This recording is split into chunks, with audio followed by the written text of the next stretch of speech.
زور زور سے کانپتے. پوچھنے والے پوچھتے علی کیا ہوا ہے؟ تو آپ فرماتے اب میرے رب کی طرف سے بلاوا آ گیا ہے. علی کس منہ سے اپنے رب کے حضور نماز کے لیے جائے گا؟ تو احباب میں اس کی وضاحت میں جاؤں تو پھر بات آگے نکل جائے گی. تو میں نے دونوں معنی جو ہیں وہ بیان کرنے کے بعد فرمایا وَنَهَا النَّفْسَ عَنِ الْهَوَىٰ، اور جس نے اپنے نفس کو خواہشات سے روک لیا. الہوا کے معنی عارف ربانی یعقوب چرخی رحمۃ اللہ علیہ نے الہوا کا معنی فارسی میں بیان کیا ہے. فرمایا میل کردن بآنچ نشاید، فرمایا دل کا کسی ایسی چیز کی طرف راغب ہو جانا جو ناجائز ہو، اس کو ہوا کہتے ہیں. اور حضرت علامہ ثناء اللہ پانی پتی رحمۃ اللہ علیہ نے اس کا جو مفہوم ارشاد فرمایا ہے، فرمایا الانہدام والسکوت من علو، فرمایا کسی چیز کا بلندی سے نیچے کی طرف لڑھکنا، گرنا، یہ ہوا کہلاتا ہے. قیلا سمی بہ لأنہ یہوی صاحبہ فی الدنیا الی کل داہیۃ وفی الآخرۃ الی الحاویہ. اور انہوں نے اس کی جو تعریف لکھی ہے، فرمایا یہاں اس آیت میں ہوا سے مراد یہ ہے کہ انسان کو دنیا کی ہر مصیبت میں پھنساتی ہے یہ خواہش، اور پھر آخرت میں یہ جہنم کی طرف کھینچ کر لے جاتی ہے. فرمایا اس کا معنی یہاں پر یہ ہے ہوا کا معنی. تو احباب ذی وقار انسان اس دنیا میں رہتے ہوئے وَنَهَا النَّفْسَ عَنِ الْهَوَىٰ، ہر قسم کی خواہش سے، ہر قسم کی لغزش سے، ہر قسم کی خطا سے اپنے آپ کو دور رکھے. تو پھر قرآن مجید نے ارشاد فرمایا فَإِنَّ الْجَنَّةَ هِيَ الْمَأْوَىٰ، فرمایا پھر اس کے لیے اللہ رب العالمین نے جنت کا تحفہ عطا فرمایا ہے. اور یہاں تک بس نہیں ہے، بلکہ سورۃ الرحمن کے اندر تو فرمایا وَلِمَنْ خَافَ مقام ربہ جنتان، فرمایا جو اپنے رب سے، اپنے مولا سے ڈرتا رہا تو پھر اس کے لیے 2 جنتیں ہیں.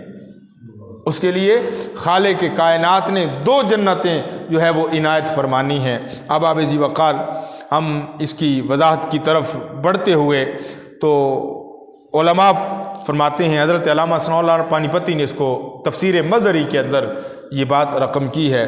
فرمایا کہ ہوائے نفس کے یعنی نفس کی خواہش کو ترک کرنے کے کئی طریقے ہیں. اس کو ترک کیسے کیا جائے، اس کا حل بتایا. فرمایا پہلا طریقہ تو یہ ہے، اور یہ سب سے نچلا درجہ ہے، سب سے کمزور درجہ یہ ہے کہ انسان احکام شرعیہ یعنی اللہ اور اس کے رسول کے احکامات کی مخالفت کرنا چھوڑ دے. مخالفت کرنا چھوڑ دے یعنی کسی بھی موقع پر جھوٹ بولنا چھوڑ دے، ہمیشہ سچ کا ساتھ دے، غلط بیانی چھوڑ دے، فراڈ کرنا چھوڑ دے، نماز کے لیے دوڑا دوڑا آئے، بہانے نہ تراشے، والدین کی عزت کا احترام کرے. یعنی یہ وہ کام ہیں جو اس پر کرنے لازم ہیں. کم از کم اتنا کرے کہ احکام شرعیہ کی مخالفت ترک کر دے. تو میں یہ کم سے کم درجہ ہے. اور درمیانی اس کا درجہ کیا ہے؟ تو میں جب انسان کسی گناہ کا ارتکاب کرے، دل میں خیال آیا میں یہ گناہ کروں، جھوٹ بولنے لگا، سچ کا ساتھ دینے کا موقع آیا تو سچ کا دامن چھوڑنے لگا، نماز کا ٹائم آیا تو کوئی کام پڑ گیا، جب بھی وہ گناہ کا ارتکاب کرے فوراً اس کے دل میں قیامت کا خیال آ جائے اور اس کام کو ترک کر دے. یہ اس کا درمیانی یعنی اس گناہ کے ارادے کو ترک کر دے. ارادہ کیا، بھی گناہ کیا نہیں، گناہ کا ارادہ کیا، یہ اس کا درمیانی ہے. اور اب آپ ذی وقار حضرت مجدد الفسانی رحمۃ اللہ تعالی علیہ آپ فرماتے ہیں کہ شیخ نقشبند حضرت بہاؤدین زکریا ملتانی رحمۃ اللہ تعالی علیہ، آپ فرمایا کرتے تھے کہ اللہ کے قرب کا سب سے نزدیک راستہ یہ ہے کہ انسان اپنے نفس کی مخالفت کرتا رہے۔ اللہ کے قرب کو حاصل کرنے کے لیے بہترین طریقہ یہ ہے کہ انسان اپنے نفس کی مخالفت کرتا رہے۔ اور آپ فرماتے ہیں وجدت طریقاً اقرب طرق الی اللہ سبحانہ وتعالی ہی المخالفت مع النفس۔ آپ نے فرمایا نفس کی بہت بڑی چالیں ہیں، نفس کی، یہ جو انسان کے اندر نفس ہے نا، اس کی بڑی چالیں ہیں۔ ایک تو یہ ہے کہ یہ گناہ کے ذریعے انسان کو اپنے رب سے دور کر دیتا ہے، گناہ کے ذریعے انسان کو اپنے رب سے دور کر دیتا ہے، انسان گناہ کرتا ہے، دور ہوتا جاتا ہے۔ فرمایا اس کی دوسری بڑی چال یہ کیا ہے کہ نیکی کے ذریعے بھی یہ رب سے دور کر دیتا ہے۔ گناہ تو کرواتا ہے نا، یہ نیکی بھی کرواتا ہے، یہ نفس نیکی بھی کرواتا ہے، لیکن نیکی کروا کر اپنے رب سے دور کر دیتا ہے۔ فرمایا وہ کیا ہے؟ فرمایا وہ ریاکاری کے ذریعے انسان کو اپنے رب سے دور کروا دیتا ہے۔ نیکی کرواتا ہے، نیکی کرواتا ہے، نیکی کر کے پھر انسان اترانا شروع کر دیتا ہے، انسان اس بات پر اترتا ہے کہ میں نے بڑا کام کر دیا ہے، نماز پڑھی ہے، میں نے بڑا تیر مار لیا ہے، لوگوں کو بتاتا پھرتا ہے میں نے نماز پڑھی ہے، میں نے سچ بولا ہے، میں نے یہ کام کیا ہے۔ فرمایا وہ ریاکاری کر کے اپنے رب سے دور ہو جاتا ہے، اور یہ نفس کی چال ہوتی ہے۔ اسی لیے حضرت شیخ نقشبند فرماتے ہیں، فرمایا ہمیشہ انسان اگر اپنے رب کا قرب چاہتا ہے تو محض اتنا کرے کہ اپنے رب کے قرب کے لیے اپنے نفس کی مخالفت کرتا رہے۔ حدیث پاک میں اس پر ضرور بیان کرنا چاہتا ہوں۔ حضور نبی اکرم صلی اللہ علیہ وسلم کا فرمان علی شان حضرت ابو ہریرہ نے بیان فرمایا ہے، فرماتے ہیں ثلاثن مہلکات، تین چیزیں ہیں ہلاک کرنے والی۔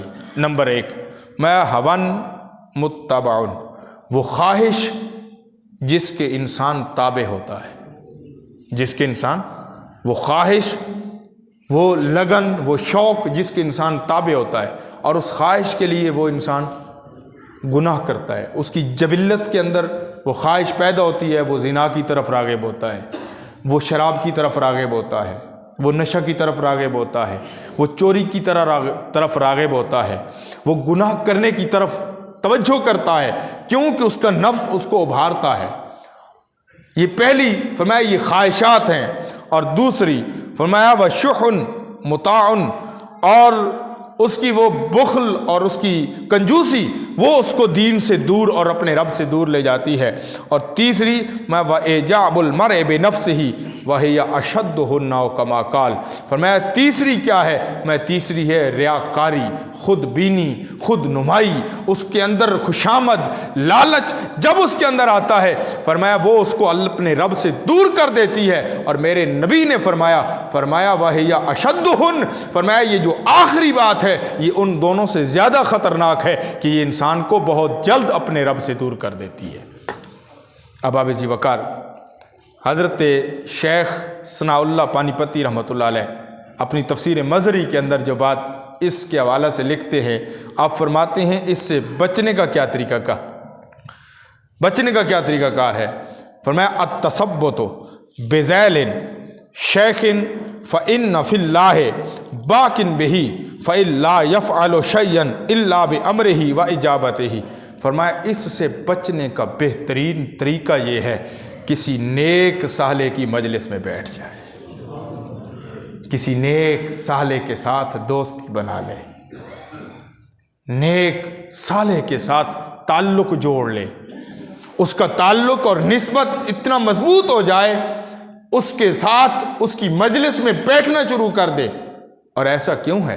یہ قرآن مجید نے بھی اس پر، انبیاء کی مجلس میں آنے والے بہت سارے لوگ تھے، دیکھنے والے بڑے لوگ تھے، لیکن صدیق اکبر، علی المرتضیٰ، عثمان غنی، فاروق اعظم، ابو ہریرہ، یہ سب بننے والے یہ سارے خود نہیں بنے، بلکہ مصطفیٰ کی مجلس میں بیٹھے انبیاء کا خاصہ یہ ہے کہ جو ان کی مجلس میں آتا وہ اس کو علم و حکمت بھی دیتے اور ساتھ ان کا تزکیہ نفس بھی فرماتے. تو جو انبیاء کی مجلس میں بیٹھتے وہ متقی اور مزکی ہو جاتے، اس لیے کہ اللہ کا نبی ان کی روحانی پاکی کا بندوبست بھی کرتا. اب قیامت تک کسی نبی نے نہیں آنا، علم و حکمت کی میراث علماء سے منبر و محراب سے ہوگی اور تزکیہ نفس کسی اللہ کے نیک بندے کی مجلس میں ہوگا. تو یہ اب آپ اپنے ذہنوں میں بٹھا لیں. تو آپ فرماتے ہیں آپ سے سوال کیا گیا اور آگے کہتے ہیں کہ ان کے حکم کے بغیر وہ کوئی کام نہ کرے. اب آگے فرماتے ہیں اگر وہ ایسا نہ کر سکے، اس کو کوئی شیخ میسر ہی نہ آئے، اس کو کوئی کامل میسر ہی نہ آئے، کبھی وہ اس کی مجلس میں گیا ہی نہ ہو، تو پھر کیا کرے؟ آپ نے فرمایا استغفار کی کثرت کرے. یہ نسخہ بتا رہا ہوں گناہوں سے بچنے کا. کیا کرے؟ استغفار کی کثرت کرے. یہ حضرت شیخ بہاءالدین زکریہ ملتانی رحمۃ اللہ علیہ فرماتے ہیں کہ اب وہ استغفار کیسے پڑھے. انہوں نے آگے پوری وضاحت فرمایا ہر نماز کے بعد 20 مرتبہ، ہر نماز کے بعد 20 مرتبہ اس طرح استغفار پڑھے، استغفر اللہ الذی لا الہ الا هو الحی القیوم. فرمایا وہ ہر نماز کے بعد 20 مرتبہ یہ پڑھنا شروع کر دے، رب کائنات اس کی حفاظت کا بندوبست فرما دے گا، اسے شیطان سے پاک فرما دے گا، شیطان سے دور فرما دے گا. جو 20 مرتبہ استغفر اللہ الذی لا الہ الا هو الحی القیوم کا ورد کرتا ہے، اللہ اس کو شیطانی جو چالیں ہیں، نفس کی جو چالیں ہیں، ان سے محفوظ فرما دیتا ہے. تو اب آپ عزیز وقار یہ بات نقش کر لیں اور اس کو یاد کر لیں. پہلے تو ہماری مسجد میں یہ استغفار لگا ہوا تھا، استغفر اللہ الذی لا الہ الا هو الحی القیوم واتوب الیہ. یہ یاد کر لیں اور اس کو ہر نماز کے بعد 20 مرتبہ. کتنا؟ میرے خیال میں شاید میکسیمم اس پر اگر ٹائم لگے تو 1 منٹ درکار ہے 20 مرتبہ پڑھنے کے لیے، اور 1 منٹ بھی میں بہت زیادہ بتا رہا ہوں. اور اگر آپ کی ریہرسل ہو جائے گی، اس پر پورا آپ کا عمل ہو جائے گا، تو یہ 20 سیکنڈ کا کام ہے، اور 20 سیکنڈ میں انسان اپنے آپ کو شیطان سے محفوظ کر سکتا ہے. تو اب آپ عزیز وقار، میں آج چونکہ یوم وفات ہے حضرت شیخ عبد القادر جیلانی رحمۃ اللہ علیہ کا، تو یہ بات میں اس تمام گفتگو کا حاصل اس بات پر اگر ختم کر دوں کہ یہ ساری چیزیں کہ جو ہوائے نفس سے بھی باز رہے، جو شیطانی نجاستوں سے بھی باز رہے، جس کی زندگی کا لمحہ لمحہ اپنے پیارے نبی صلی اللہ علیہ وسلم کی یاد میں گزرا، لوگ اسے شیخ عبد القادر جیلانی کے نام سے یاد کرتے ہیں. اور ایسے نہیں دعویٰ کر دیا کہ میرا قدم ہر ولی کی گردن پر ہے. اس دعوے کے پیچھے بھی ایک بہت بڑا جو ہے وہ راز ہے، اور وہ راز کیا ہے کہ دنیا کو خوش نہیں کیا بلکہ صرف اپنے مولا کو خوش کیا، اور جس نے اپنے مولا کو خوش کیا وہ سب سے کامیاب انسان ہے، کامیاب ترین انسان ہے. میں بڑے وثوق کے ساتھ یہ عرض کر رہا ہوں کہ یہ سارے رشتے، یہ سارے ناطے، یہ سارے تعلق اس دنیا تک ہیں. قبر تک کچھ رشتے جائیں گے اور قبر کے اندر کوئی رشتہ نہیں جائے گا. اگر قبر کے اندر کوئی رشتہ جائے گا، یا اپنے مولا کا رشتہ جائے گا یا اپنے نبی کا رشتہ جائے گا. وہ تعلق مضبوط ہے، وہ تعلق جڑا ہوا ہے، وہ تعلق اتنا پکا ہے. تو پھر سنیے، یاد رکھیے کہ قبر کے اندر بھی اگر کوئی رشتہ کام آنا ہے تو پیارے نبی کی نسبت کام آنی ہے، اور وہاں پر بھی فیصلہ آخری ما کنت تقول فی حق ھذا الرجل محمد صلی اللہ علیہ وسلم، اس بات پر بات ختم ہو جانی ہے کہ یہ جو ہستی پاک تیرے سامنے کھڑی ہے، تو دنیا میں ان کی تعلیمات پر کتنا عمل کرتا تھا، ان کے بارے میں تیرا کیا خیال تھا؟ کیا تو دنیا کو ترجیح دے کر آخرت کو بھول گیا تھا، یا آخرت کو ترجیح دے کر دنیا کی خواہشات کو ترک کر دیا تھا۔ بس انسان تیرے پاس یہ بہترین موقع ہے، اب وقت ہے جب صحت بھی ہے اور جو ہے وہ اللہ کی طرف سے عطا کردہ وقت بھی ہے، تو انسان اس سے فائدہ اٹھاتے ہوئے اس بات پر کربند ہو جائے، وگرنہ شیخ عبد القادر جیلانی نے لوگوں کے دروازوں پر جا کر نہیں کہا تھا کہ میں شیخ عبد القادر جیلانی ہوں، لوگوں کے دروازوں پر دستک دے کر نہیں کہا تھا، انہوں نے وہاں بغداد میں بیٹھ کر اپنے رب کو راضی کیا، اور رب نے اپنی محبت کا کتنا بڑا کرم کیا کہ اللہ نے جبریل کے ذریعے ساری کائنات کے دلوں میں محبت پیدا کر دی، اور کائنات والے اب ساری دنیا پتنی کتنا عرصہ گزر جانے کے بعد بھی، 1000 سال گزر جانے کے بعد بھی یہاں پر ان کا ذکر ہو رہا ہے۔ یہ ذکر میں اور آپ نہیں کر رہے، یہ رب کی حکمت یہ ہے کہ جس نے اس کو یاد کیا، فَاذْكُرُونِي أَذْكُرْكُمْ، جس نے اس کی خاطر دنیا کو بلایا، پھر دنیا والوں کو اس کا غلام بنا دیا۔ احباب ذی وقار، اتنی سی بات سمجھانا مقصد ہے۔ اللہ تعالی ہمیں سمجھنے کی توفیق عطا فرمائے۔